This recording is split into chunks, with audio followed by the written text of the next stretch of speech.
says my great friend, Anthony Brown. Hey, Anthony. Good evening, Frank. Good evening. You've got a little face like a tomato. Have you been out in the sun? Do you know what? Today has been solely me sitting in the garden, drinking tea and strumming a guitar. I feel like Dylan Rabbit of Magic Roundabout. Should have had Derek, were you? To be made up. All of us sing the song, but yeah. I was going to say you've got you know the old saying, the Liverpool saying, you got a face like a smacked ass. I couldn't say that to you. That's a face, little tomato. Little right tomato. But there's our other friends here. Great music man himself, and there he is, Derek Shelmerdine. Good evening, Derek. Oh, hi Frank, hi Anthony. Good Great evening, to see you both again. Nice to see you. And what a gorgeous day it is. Beautiful.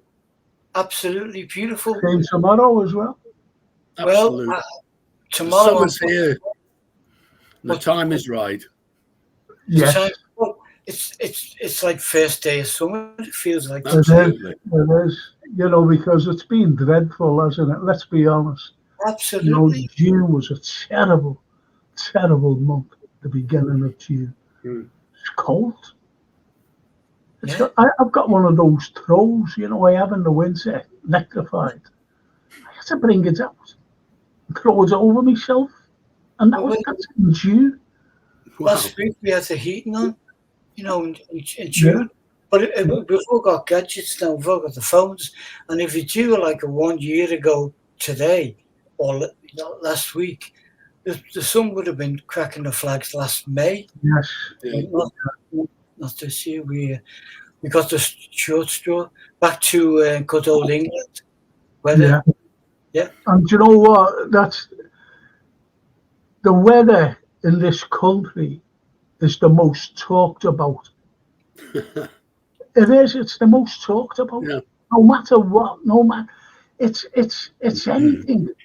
You know, like on the news and the weather every day. And that's what we're talking about. Isn't it great? You know, first day of summer, like as Anthony said, I'm talking about the bloody weather. That's the way. When I was at university, a great friend of mine from Singapore, Ron Chan, no longer with us, sadly, fabulous guy. He was over here doing a sort of second degree, and he said, Derek, he said, what I love about this country is you have weather. In Singapore, it's always the same temperature. It's either very hot or it's raining, and no seasons whatsoever. And he absolutely loved. And when he saw snow, wow, amazing. Wow. No, that's it, isn't it? I always remember my little granddaughter Sophia when she had 1 or 2, and it was snowing, and you know the way she's just playing, and the next she's sitting down eating the snow. Yeah, and that's what kids do. Eat snow. Don't eat the yellow snow. Yeah, that's right. Yeah, Mr. Zappa, words of wisdom. Yeah. I'm just going to say hello to these lovely people who have joined us, if you don't mind, boys. And Chris Tick says, good evening, Frank, Anthony, and Derek. Good evening, Chris. Evening, Frank, says Paul Turner. Hope you're okay and you had a good weekend. And he carries on by saying, good evening, Anthony. Hope you're okay. Thanks, Paul. I'm good.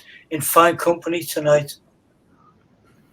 And the Scottish Bear, what a name, the Scottish Bear. Good evening, Frank. And Paul says, good evening, Derek. Hope you're okay. Great, thanks, Paul, mate. Isn't that lovely? And Paul Turner says, Costa del Seca. Yeah. Yeah. Yeah. That's what it's like, yeah. And Costa del Saltcote. Saltcote? But am I missing the point here? I'm very slow, you see. Yeah. Evening, everyone. I got sunburned today, came home, nodded off, and as soon as I sat down, doesn't finish it. Gary Rigby saying, and he's Costa del Wavertree. Yeah. And, oh yeah, Scottish Bear, global dimming and chemtrails. Chemtrails. It's a very short point. I don't know whether you're aware of that. You know, the chemtrails. And I seen a film called Toxic Skies a few years ago. And when I was watching it, I thought, whoa.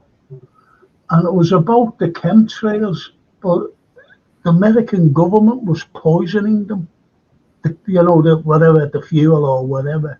So the chemtrails was poisoning people over a certain age. I think it was over 60 or 65. You were poisoning them, get rid of them. And then there was an investigative reporter who got killed. They were killed by, government officials, agents. And his brother took over and he started, to investigate, albeit that he wasn't a journalist. He went on his notes, on his brother's notes, and went after. And he had this doctor. He was in she was just a doctor in a hospital, and she was treating people, and she was saying there's something wrong here because people were dying of the same, like poisoning, and she didn't know where it was going, and they'd met accidentally. And it's a cracking film. Point is, Wow. they took it off. I can't see it anyway. Wow. So, the strange conspiracies really going on in the world today. Well, okay, let's get back to what we're going to talk about, Derek. So, what are you going to talk about tonight, please? Well, I thought we might kick off with a look at what was going on today, June 24th, back in the day, because it's a very interesting time for the Beatles, because on the 24th of June 66, they started their final world tour, and it was very much the end of the first era of the Beatles. We're just looking at Rock'n'Roll Unravelled. As you say. And, I mean, what happened at the end of this? This is when they decided that they wouldn't tour again. And good man, that's what it looks like. That's what it looks like. I mean, it really did mark the sort of two eras. There are two very distinct eras of the Beatles. The mop tops, the lovable guys up until 66, 67. Then you get into the whole Sgt. Pepper, taking themselves much more seriously and moving on. But that last world tour was fascinating because they had so many problems. I mean, they pretty much kicked off in Germany, revisiting in a way. Where it all started. But they went on to the Philippines, where Imelda Marcos invited Brian Epstein and the lads to a sort of afternoon tea dinner. And unfortunately, Brian felt the schedule was a little tight, so he politely declined. And apparently when they left Manila, they had all kinds of problems. The whole convoy came under attack because they felt they snubbed, the main lady there, as it were. And if that wasn't bad enough, they went on to America, and this was the time of the famous John Lennon interview with I can't remember the lady's name, the Evening Standard. It was some months. Sorry? Maureen Cleave. Yeah, that's the one.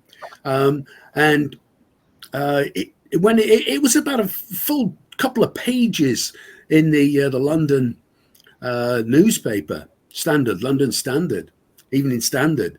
And they didn't raise an eyebrow in the UK. I mean, basically what he was saying, and we're now 1966. This is, now well after they've established themselves across the world after Ed Sullivan. And now, they are the biggest band in the world without a shadow of a doubt. And in the interview, he basically said that, we're more popular than Jesus. He wasn't implying anything theological whatsoever. And in the UK, it all just passed by as an article about, I think it was called John Lennon, This Is How a Beatle Lives.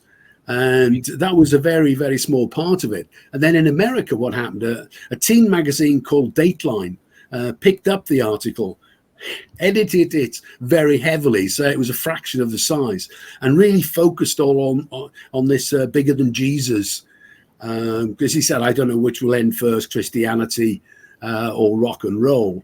And the American population really, really took umbrage with this. And in fact, what happened was that Dateline article hit the American bookshelves, as it were, a week or so, just in advance of them arriving for the tour. So Brian Epstein went over to try and smooth it over, and the lads flew out a little bit early, and they had a press conference. Yeah. And I mean, everybody is very keen, I mean, the Americans particularly, for John to apologize. But what John did, he didn't really apologize. What he did, he explained what he'd said in the context of what he'd said. And, all I'm saying, I'm not saying we're bigger than Jesus. I'm not saying we're better than Jesus. I'm just saying, at the moment, we're probably more popular. So the interview didn't go down too well either, the press conference. And then they set off. And one of their big fears, of course, I mean, this is America. One of their big fears was that somebody might actually take a shot at them while they were on stage. And in fact, one of the gigs, I can't remember which one, some firecrackers were set off, and they all sort of hit the decks pretty quickly. But it turned out to be firecrackers. Some of the radio stations, the DJs were advertising "Burn your Beatles records, burn your Beatles books," and there were bonfires all over America. And in fact, in one gig, the Ku Klux Klan turned out and actually picketed the sort of car park, the entrance to the theatre, stadium. It probably would have been. So it ended Candlestick Park, and that was the last gig they did. They'd done their last British gig a year earlier, actually, in the previous December of '65, about a 14-day gig that I think finished off in Cardiff, because they hadn't intended. I mean, so that was the last time anybody saw them on stage in the UK in the December of '65. They hadn't actually decided to give up touring then, but by the time they got to the end of this world tour, I think there were 2 or 3 reasons. I mean, one was the fact that the technology, unlike now, which is as effective on stage as it is in the studio.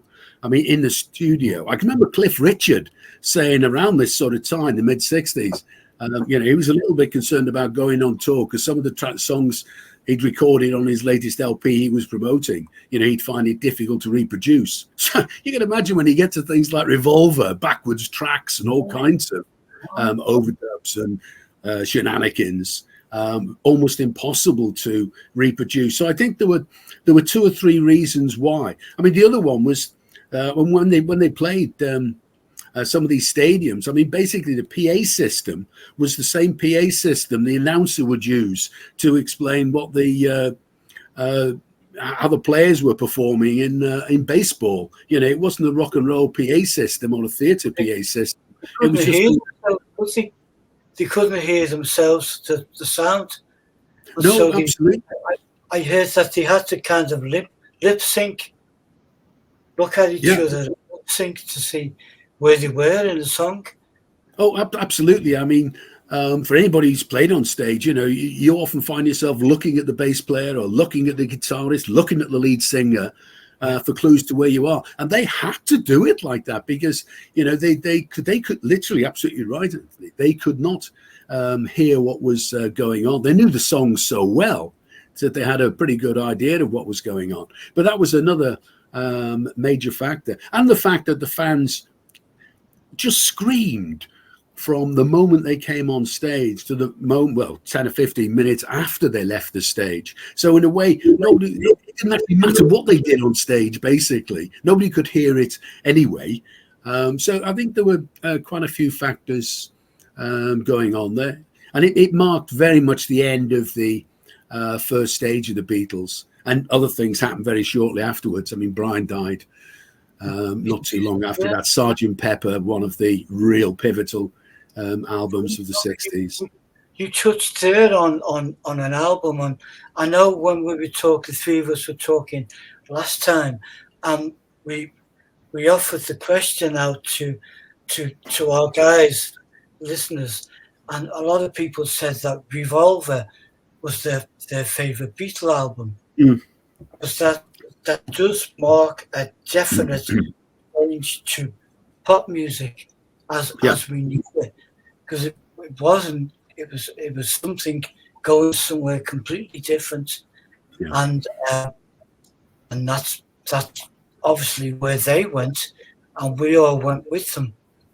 Various other bands followed suit, Well, in the cold light of day, getting back to what Lennon said, they were more popular because you've only got, anyone with a brain cell would have just looked at, like Jesus and his followers. He had 12 followers, or 13 if you think of the other fellow, Judas. You're thinking of 13 followers, and 14 with Mary Magdalene. And they were the followers. You've only got to look at Shea Stadium. Yeah. Never mind this country. Never mind Germany. Never mind Japan. Never mind anywhere. Globally, and so he was right in the context that they were more popular, but it's not like more popular in name, in divinity, shall we say. It's not in that. It was just like more popular. I think it was, technology, technology. So I suppose if there was the technology in the Christ days, he would have been very popular. It's all about more popular than what he was.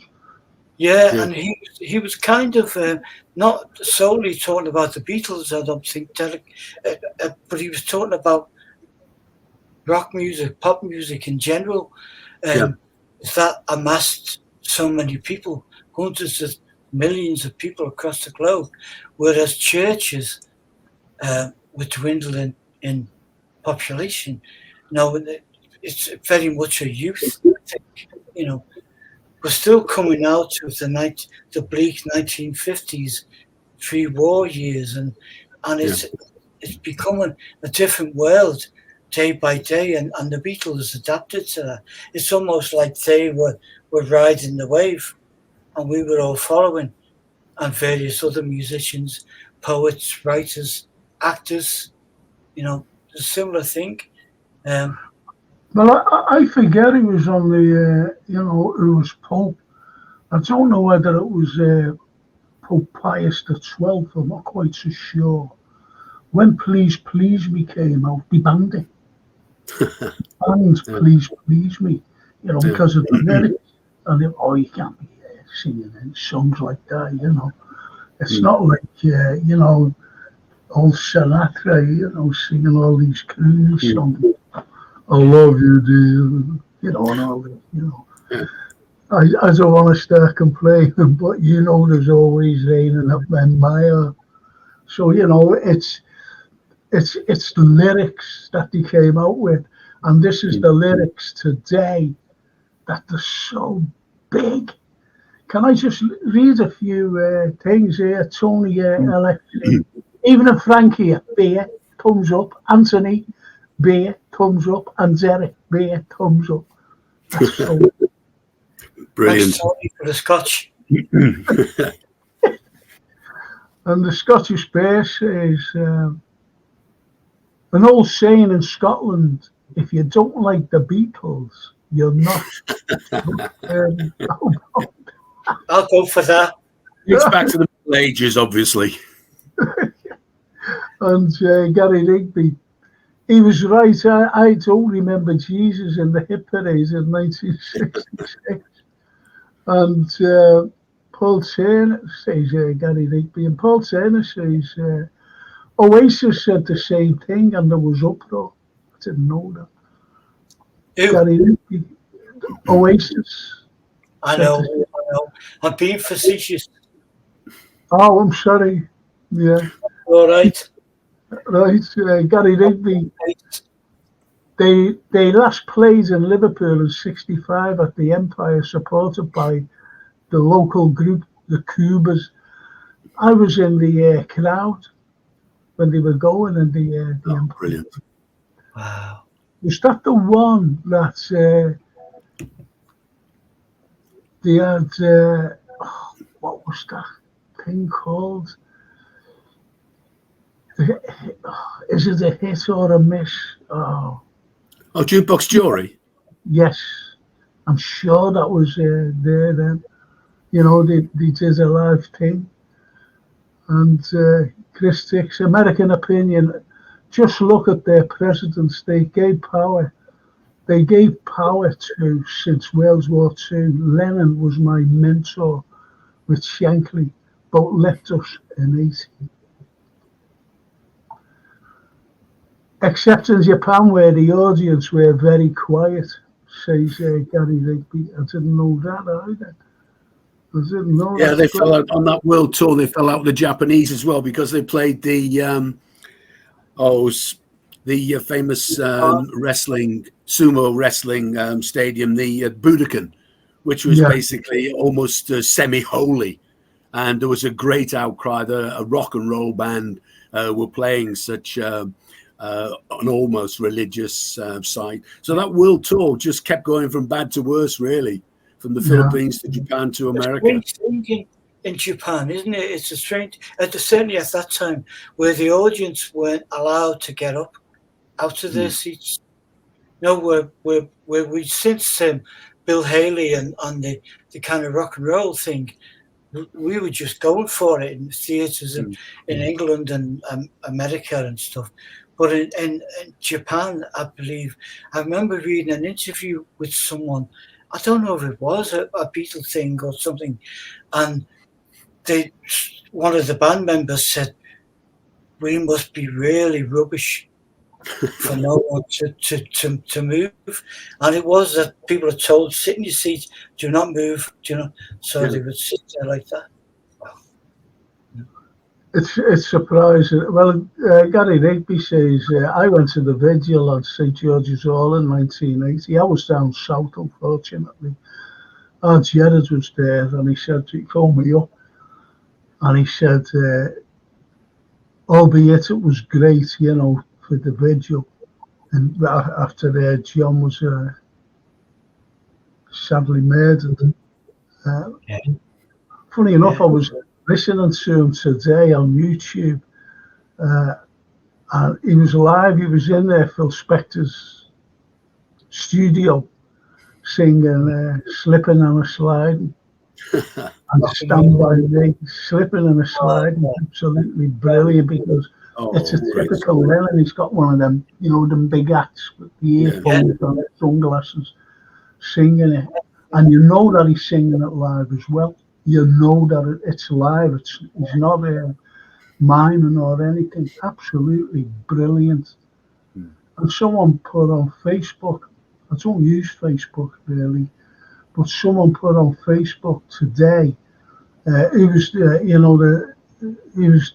favourite singer of the 70s, or he was the best to come out in the 70s. And they were all saying all these, great singers, don't get me wrong. And I said Lennon, after he became solo. Lennon in the 70s. He's phenomenal, Lennon. Phenomenal. Anyway, Paul Turner says, well said, Anthony. Who is right? Totally agree. Who is right? Can I just... No. I was trying to add a thing, a poster for a coach tour for people. Listen, I know there's Reds out there. Can you tell me when's the next England game? It's very important for me. Can you tell me when the next England game is? Is it on Thursday or is it tomorrow? I don't follow England, so I haven't a clue when they play. Any idea? Can you let me know, please? Might be tomorrow. No. I don't know when it is. Don't follow them at all. And people say, why? Tomorrow. Yeah. Tomorrow. Brilliant. Thank you, Paul. And Chris Dix. Hit the likes, lads. Chris, I got that email. I'll be answering you. So, thanks, Paul. Thank you. Thank you. Tomorrow. So I'm made up with that because I've got a pod after the England game. So we're going to do one of them 10 o'clock. 10 o'clock. I'll be doing a pod tomorrow. Football pod, that is. Thank you so much. Thank you so much, lads. Thank you, Tony. Thank you, Paul. So anyway, just get that out the way. Just get that out the way. Do you know, like, away from the Beatles, you know, but the same era. I used to go here to a dance hall called the Locarno, which is the Olympian now, up in West Derby Road. And I used to go with a lad named Jack Cunningham. And we were at school, about 14, 15. And Jackie was this handsome fella. He was a brilliant swimmer. And he said, do you fancy going to Grafton? Not the Grafton, no, it was the Locarno, not the Grafton. It was the Locarno. So I said, so anyway, I said, yeah, okay. And I had this old tatty old cane. And he used to borrow his older brother's suits because they were the same size. And his brother was older and working and had nice stuff. And I was like a ragman, you know, next to him. Anyway, we goes up. And he was tall, Jackie. Anyway, we goes in. Not only could he swim, he was the best jiver I've ever seen in my life. It was unbelievable. Tossing it over, you know, putting the girls up between his legs and dragging it up. And it was unbelievable. He said, come on, we'll get these two up. I said, piss off, and we're getting up with that. The only time I ever danced was, you know, around about 2 o'clock in the morning. And put a slowie on. When the club put a slowie on. Exactly. I think that was the era where music was was that around the time that Motown kicked off, Derek? Kind of 66. Motown. Yeah, well, Motown was really in its heyday. Then it started in '59. It was really early, the early stuff. Smokey Robinson was very, very active in the very early days. And I mean, what happened was that when the 50s were coming to an end, the golden age of rock and roll was dying away. Little Richard had found God on tour in America. Jerry Lewis came to the UK with his 13-year-old wife. His career nosedived. Elvis went in the army. So, you know, that's by the middle of 58. Those three guys are out of the picture. Then Buddy Holly died in February of 59. And what happened is the American music scene splintered off into things like Motown, Phil Spector, surf, dance crazes, Chubby Checker, but not just the twist and the Holly Golly, a whole host of dances. But in the UK, it developed into the beat music. Yeah, I'm sorry there. I didn't mean to interrupt. You mentioned Phil Spector. Yeah. You think that he changed the way girl music went, if you know what I mean? Because he had Oh, all these absolutely. girl groups, and they were fantastic. Oh, Because as I absolutely. said, I remember going to Grafton. Do I keep saying the Grafton? The Locarno with me mate, and there are two songs that remind me just every time I hear them. There's a Runaway, Till Shannon. That reminds me of going down the stairs. And uh, what was it called? It might as well rain until September. Yeah. Carol Carol King. King. Carol Oh, King. thank God I got it right. Yeah, Yeah. they remind me. But what came out then afterwards was the likes of the Shirelles and the Crystals and, the Ronettes. They were fantastic then. Yeah. Really fantastic. And it was his creation, wasn't it, Phil Spector's? Oh, he was very important, I think, in driving that sort of music forward. And he used his wall of sound, so he had a lot of musicians there, mostly session musicians, the Wrecking Crew, on his songs. I mean, those guys also played on Beach Boys albums. They weren't just solely playing for Spector. I mean, they were the cream of the session musicians at the time. And what was interesting, I think, was that he really, I mean, the Crystals were really the first. Well, they were the first of the successful groups he had, and he had a couple of the Righteous Brothers came along sort of halfway through the Wall of Sound, and they got the name because two guys together. They used to play American air bases, and they used to be because they were very much known as White Soul, Blue-Eyed Soul. Yeah. And the American air bases, there'd be a lot of black servicemen there.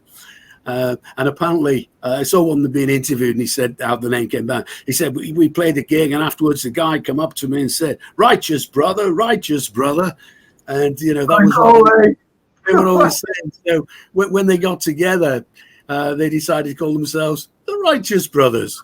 Isn't that strange? Of God. Yeah. And, like this black lad going up to the Righteous Brother, but they were great, weren't they, the Righteous Brothers? Oh, they were fantastic. The voices, Really were. Because we were in the days where there was no trickery there was a bit of trickery with production, but not with voices. You could either sing or you couldn't sing, and then. Yeah. Well, in the 50s and early 60s, basically they recorded live.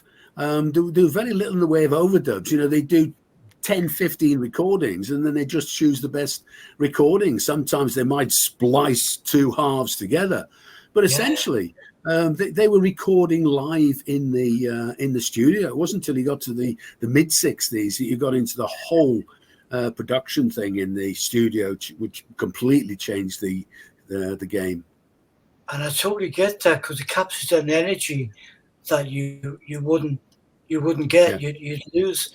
I know that acts like James Brown used to always record live and even write live, and the thing he'd point your finger when it was someone's turn to sing or play a solo. So, and you get that sense of suspense sitting on the end of a chair. Music. I Continue to Turn. Well, were phenomenal with Phil Spector. River Deep. Well, they were meant to be Phil Spector's next big thing. What happened was with the Righteous Brothers, they felt they'd been ripped off by Phil Spector because he kept claiming writing credits and all kinds of stuff.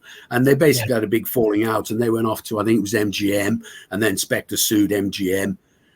So that didn't end too well. And Tina Turner came on board as the next big thing, basically, to replace the Righteous Brothers. Because when the Righteous Brothers came on board, of course, they had massive hits. And it was intended that Ike and Tina would as well. But they recorded A Love Like Yours Don't Come knocking every day.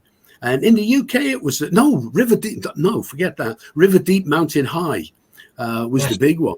And in the UK, I'm not sure if it got to number 1. It certainly got into the top 3.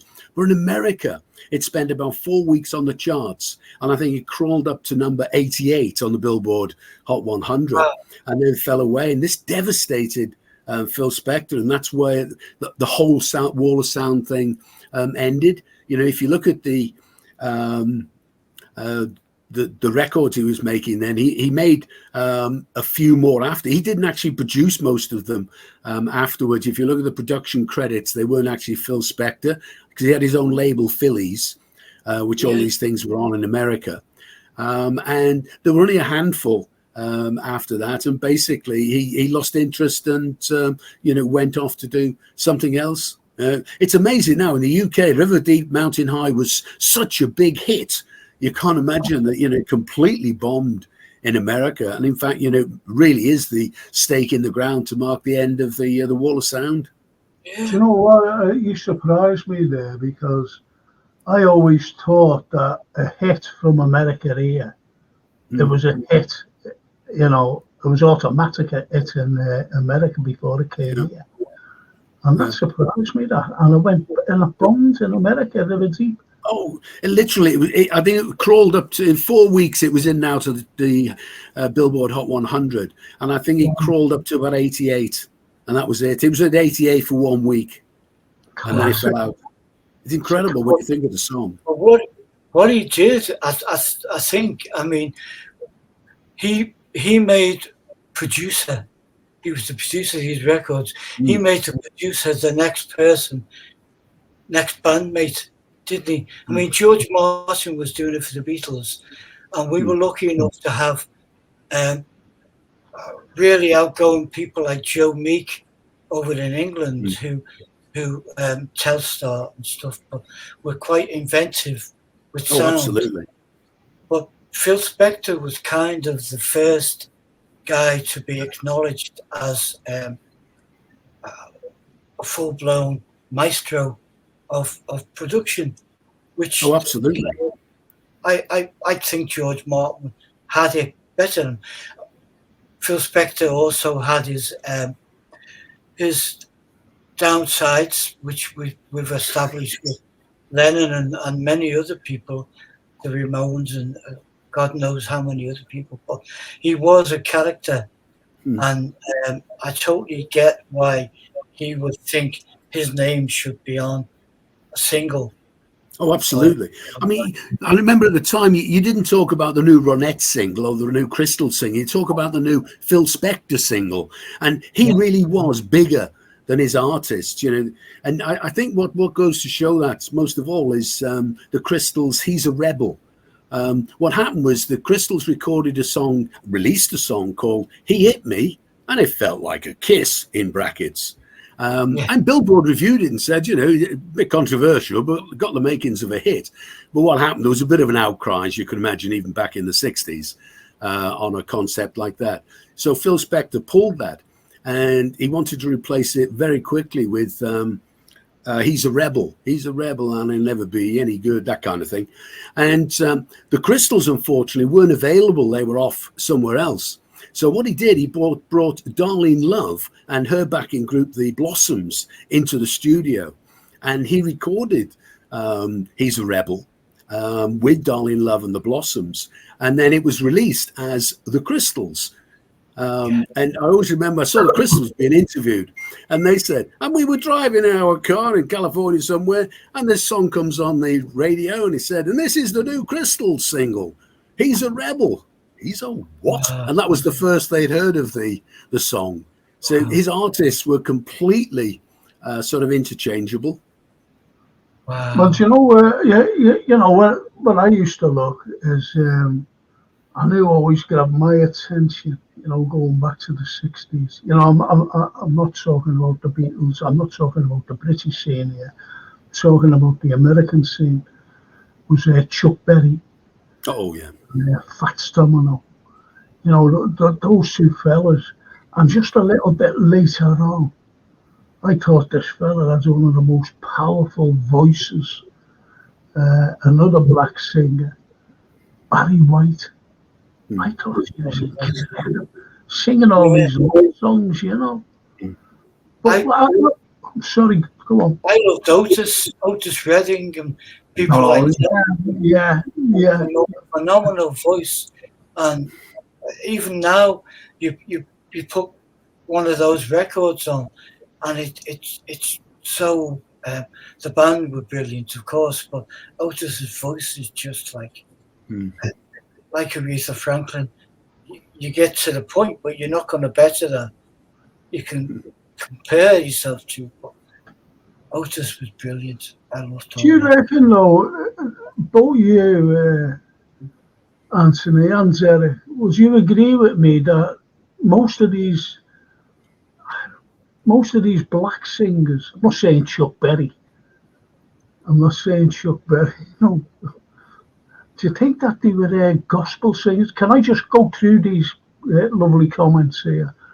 The Righteous Brothers, you've lost that love of feeling, says Chris Tix.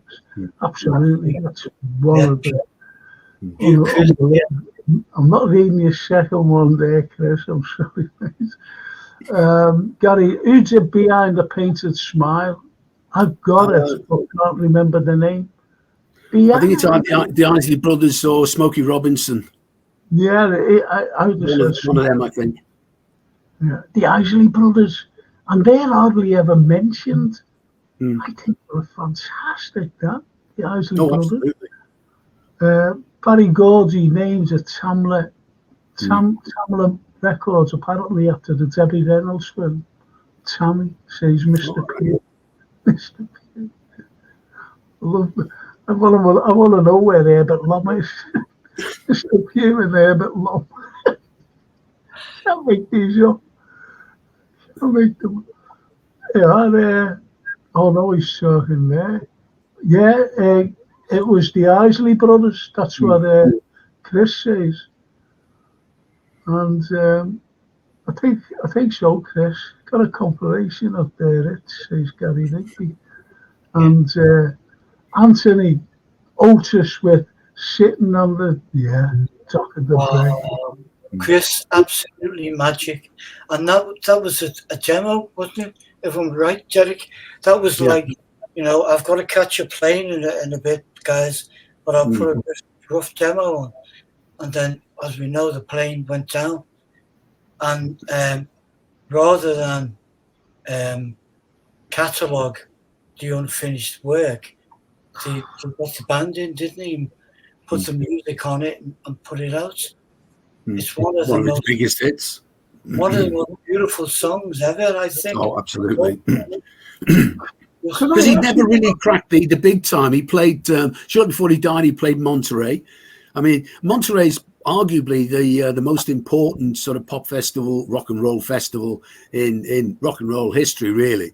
I mean, that was where the Who cracked America, Jimi Hendrix cracked America, Janis Joplin came to fame, and Otis Redding played that, and it was far and away the biggest concert he played to a white audience. He was still predominantly playing to black audiences when he died. He was just starting to break through into crossover, really. And another one, of life's great tragedies. How much more great material would someone like he have produced? But it goes to the conversation we were having, the three of us were having the other week about how hard it is on the acts, because you've got to get from Nevada to New York, you've got to get from there to there. So they were all jumping on cheap flights that we would be written off now. We wouldn't get on them. So it's kind of that kind of round and round again. Jim Croce and so many people we lost the same way. And it's like if they were around now, we'd take better care of them. We could. Yeah. I always remember when I was watching the news, and Jim Reeves, he was killed in a plane. It's not like, they're like, put your sweet lips, fancy singing that to someone's that. Fancy I, singing that, you know, you're on the phone to say, put your spoon. yeah, I know. Yeah. I always remember I was asking this girl out, you know, I was about 19 I was. And I was always asking this girl out. And one day she went, yeah, all right. So anyway, I was supposed to take the pictures. I forget. I was supposed to take the pictures on a Sunday, right? On a Tuesday. And God blame it. I never went out on the Sunday to get the, you know, me picture money to take her out because we took the girls out. They were made up. They never spent a penny. It was the land. Anyway, she never shows up. Oh dear. I stood up, right? So, but listen to this, honest. She sent a mate down, and she said she was dead sorry, you know, that but we just go out tomorrow night. This is the Saturday night, and I thought, I said, yeah, all right. So anyway, I seen her. She was there, you know, and like this is the first months asking her, right? And I said to her, what happens on Tuesday? She went, I was full of diarrhea. Too much information. Couldn't stop going for the week. She said, do you know right now? She want to go home. Narrow escape there, mate. It never came to fruition after that. But that was terrible, you know. That's From the days when we didn't lie. put that in my memoirs. I was going to say that tragic that someone got killed by Hells Angels hired by the Rolling Stones. Altamont, yeah. Yeah. But why haven't any of them Mick Jagger been done for any of that? You know, see, I was going to ask you, you know, both of you. Do you know, like, when we were talking about Otis Redding there, and, you know, it was a massive hit for him, right? Do you reckon that, you know, through death, you know, people just buy it for the sake of buying it? They mightn't even like the record, if you know what I mean, or the artist, and that's how it becomes a massive hit.